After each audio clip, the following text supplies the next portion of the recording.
Hi, everybody. Thank you so much for joining us. I'm Abi Keene of Abi Keene Healing, and I'm here talking to Alicia.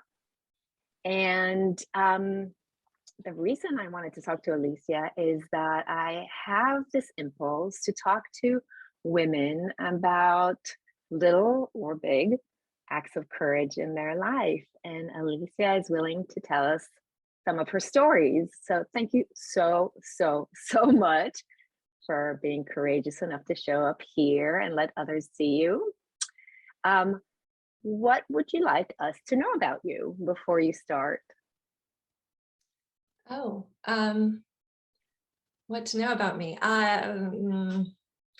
I don't know. I just like my general description when like social media asks that is I'm human. So I don't know. We're all kind of weird and unique in our own ways. And I feel a little bit weirder and unique than most, but just going through life and trying to figure it out. Exactly. Thank you. Yeah. So what was it that you found yourself wanting to do that felt scary to you? So I tend to I'm a serial hobbyist, and it's like whatever catches my attention. And I read a memoir on sailing about a woman who solo sailed around the world and decided, okay, I want to do that. And started taking sailing classes and like worked my way up to it. So, there are definitely some very scary stories I can share, but I think I did a lot of this solo. And then I ended up, I was dating during the time, and like one of my deal breakers was you have to be willing to sail around the world. And I found that person. So it wasn't all solo, but the solo sailing is really interesting because when you're out there in the ocean, it's just the elements, it's the sky and the ocean and this little tiny like bathtub that you're floating around in. And you're alone on the boat? Often, yeah. So that, the further away from land you get, the scarier it gets. Just the steps you take to progress towards that goal are, step by step scarier and scarier, except they're also less and less scary because you develop a sort of wherewithal in the process. So what was the scariest of all that? Was the scariest to just jumpstart the whole project and say, I'm going to do that? Or was it once you were in it, kind of like, oh my God, what have I done? The shore is so far and here I am. Yeah, no problem starting new things. So that was, doesn't even faze me. But, the scariest is when my life has really been on the line. And like my life has really been on the line, like it's been a really close call. And overcoming that moment and then overcoming like the panic and anxiety that like is residual of like a sort of PTSD experience, and overcoming that really has been the scariest moment. It's really like in the moment that it becomes scary. The ideas, and it's all approachable. I can do anything. I still have this like invincibility thing of a teenager. I think I can go out there and do it, but there are moments where you can't. Or you can, but like you don't know, like you hit like a limit beyond what you think you have, this line that you've never hit before. And it's really like in that instant that there's this like huge opportunity for growth, I guess. Do you mind saying a little bit more about that? Because I'm so interested in exactly that moment when you, sounds like you were hitting against the unknown somehow. Yeah, just really my capacity. I think I was solo sailing off the shore of Cape May in New Jersey. And I was about 5 miles offshore, and off of that coast, there's a bunch of shoals that go out pretty far, which is why I was 5 miles out. So I wouldn't ground because I had a really deep keel. So, it's 3 a.m. and the scariest thing to me in the water is whales, because they're huge and they will break my boat. And sometimes they're just like floating there and you can jam into them, or sometimes they play with the boat and do damage. So the Coast Guard like put out a message that there was a sick whale in the water right where I was. So it's 3 a.m. and it's foggy and you can't see anything with a flashlight. So I'm like on alert, and all of a sudden I hear this noise. And it turns out I had not tied up my anchor well enough, which will never happen again, but the anchor dropped and it landed in a shoal that was 25 feet below me. And it's blowing 20 knots and there are 6-foot waves. And suddenly the boat just slams to a halt. And it's October, so it's 50 degrees out. It's 3 a.m. and I'm bundled up, but I have to like try, and I probably should have cut it immediately, but I tried for about a half hour to pull this anchor up. And there was just way too much pressure and it wasn't going to happen. So I finally cut it loose, but that whole ordeal, so this phrase, I didn't know it was a real thing, but this being scared, I don't even want to say the word, but you know, I was up and down to the bathroom quite a bit. I didn't know that was a real thing, but you can be scared to that degree. So the thing is, I have on like 4 layers of clothing and I have to go back up very quickly. And I'm back and forth managing this. And every time I go up, I leave an extra layer off. So I ended up becoming hypothermic at 3 a.m. off the coast by myself, and got to the point where I couldn't even stand up anymore. Like after I'd cut myself off and was just sailing. So thank goodness for friends, right? I called someone who's an avid sailor and like has me on there, had my GPS on and overlaid it onto a map. And he was like, point the boat to this degree. And he got me into port. And I think I finally got there at like 8 a.m. I pulled in and docked and like stepped off the boat and fell backwards immediately. Didn't quite pass out, but it was, you know, and different people have different capacities. But at that moment, you know, between the hypothermia and the exhaustion and the dehydration and the circumstance, it was my particular limit at that moment. And so to see with a little bit of help that, you know, I can overcome this, but this too, I can like step above and, you know, find my way through it to the other side.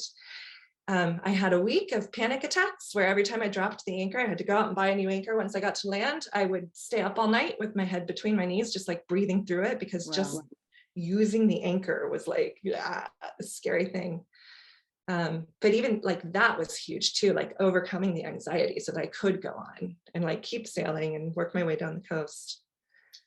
So just that like crawling past my limits. And I can't create that myself because I think my limits are much smaller than they are. Yeah. But I can put myself in situations where it's not up to me. Right. And you have to rise up. I mean, yes. This is life and death. I mean, that sounds really scary. To me, the thought of being in the middle of the ocean, no shore in sight, and I mean, forget about myself, but at night, did you go through like an array of emotions, having to kind of battle the anchor until, I mean, have you considered that this might not end well at all at that moment?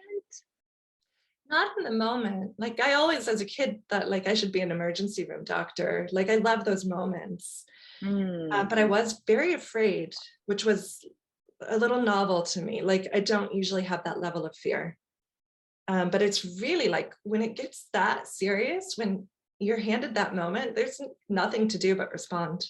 You know, there is, but if you do it, you're not going to make it through potentially. So I don't know. It's very instinctive for me to just respond. And I really am hungry for those moments because it's so easy to play the game of life and like not really truly be engaged in that way. So am I hearing you correctly when you're saying that moment just felt so alive? Yeah, you wake up, whether it's fear or joy, or, you know, it could go in it. The range of emotions could be anything, but you're right there.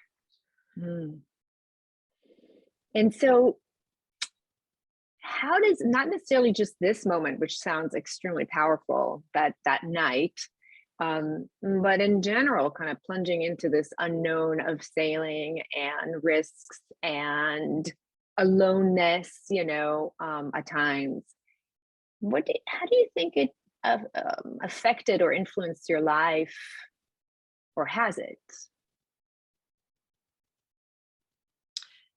It definitely helped develop a sense of confidence that I can face more than I think I can. It's been a little while since I've been on the water, but you know, in general, sailing develops a huge sense of strength. Like I had to learn to master a diesel engine and the plumbing system of my boat and rewire the electrical and like rip out the toilet and put in a compost and all of these things. Like I'm responsible for every aspect of my life to keep myself alive on this little thing. I lived in the Bahamas for 6 months last year and I was just a floating home and, you know, borrow a shower here and there when I can. But, you know, I have a huge sense because of all of those experiences that I can take care of myself. And, you know, maybe not in the middle of the desert, but, you know, that I have more capacity than I thought I did. Yeah. Oh, that seems like an amazing lesson to carry, that kind of confidence of self-reliance and, you know, kind of knowing your strengths, knowing that you can be resourceful and yes, you can. Yeah. So is there anything that you would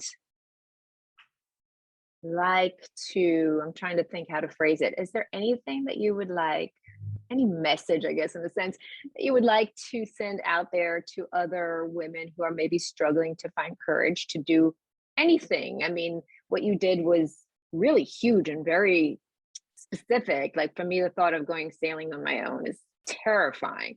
But even like daily little acts of courage, of just doing something because you want to do it and because you believe that you can. So is there anything you would like to send out there? Yeah, I guess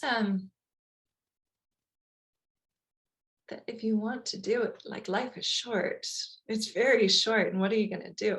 Like, so I feel like if people have a desire to do something, like maybe a little takeaway from that is it can get really hard and really hairy. And frankly, like I had gotten to the point where I was like, if this is the end, like that's fine. I've had a beautiful life and I wanted to do this and this has been so enriching for me. But you know, barring death, like whatever the emotion is, it's like human experience, which is what we're here for. And you know, we can subjectively call it positive or negative or prefer this or that, but it's all just this like beautiful opportunity, and whatever it is, you'll get through it unless you don't. But I guess try not to put yourself in those positions like I have, but you know, but you'll get through it. I think there's another side.